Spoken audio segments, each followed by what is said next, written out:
materi strategi pemanfaatan bacaan multimodal untuk pembelajaran asesmen. Nah, jadi ini Bapak Ibu ini. Nah, jadi literasi ya itu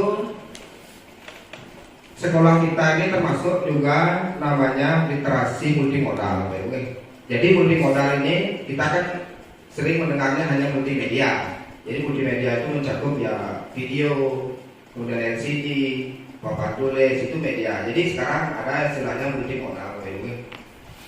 Multimodal di sini itu semua yang ada di sekolah, termasuk guru, kepala sekolah, staf tata usaha, kemudian komite, itu termasuk juga sarana multimodal. Oke.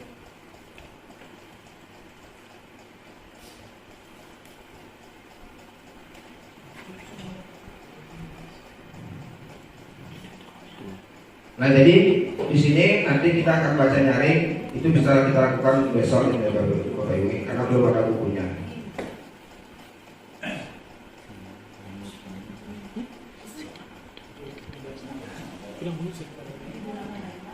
Nah, asesmen yang dapat digunakan dalam pembelajaran memakai literasi, ya.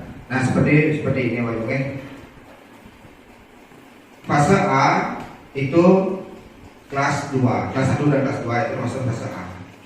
Kemudian fase B ini itu adalah berakhir di kelas 4, itu kelas 3 dan kelas 4. Kemudian fase C itu berakhir di kelas 5 dan kelas 6. Jadi bukunya nanti berbeda dulu.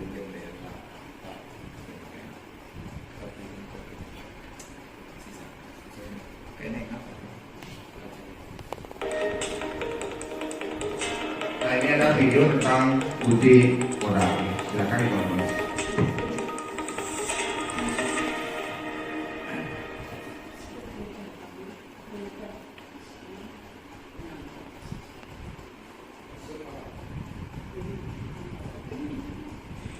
Bapak Ibu Guru, di video kali ini kita akan membahas mengapa Bapak Ibu Guru perlu mengajarkan literasi di PAUD dan SD kelas awal dengan konsep yang benar.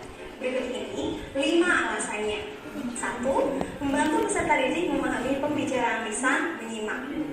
2. Meningkatkan kemampuan peserta didik mengungkapkan ide, pendapat, dan bahasaannya.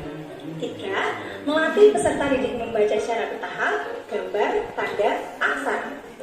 4. Membantu memahami pesan teks informatif, naratif, deskriptif, dan prosedural.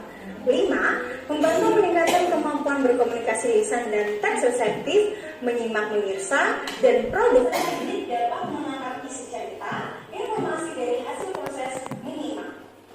Komponen literasi yang tercakup: kesadaran cetak, keaksaraan, fonetik.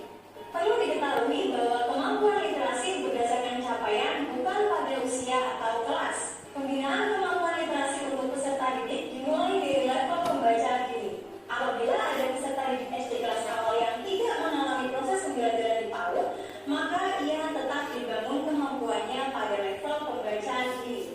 Kita bahas cakupan literasi satu persatu yuk, supaya semua.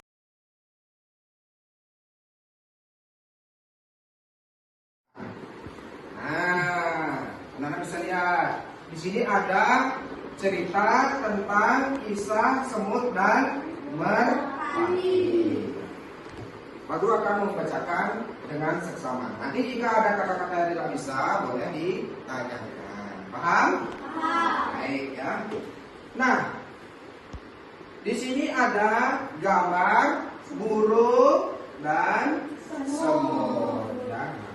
Di sini semut ini akan menyeberang, ya, menyeberang. Dan tiba-tiba berada bunyi, tolong.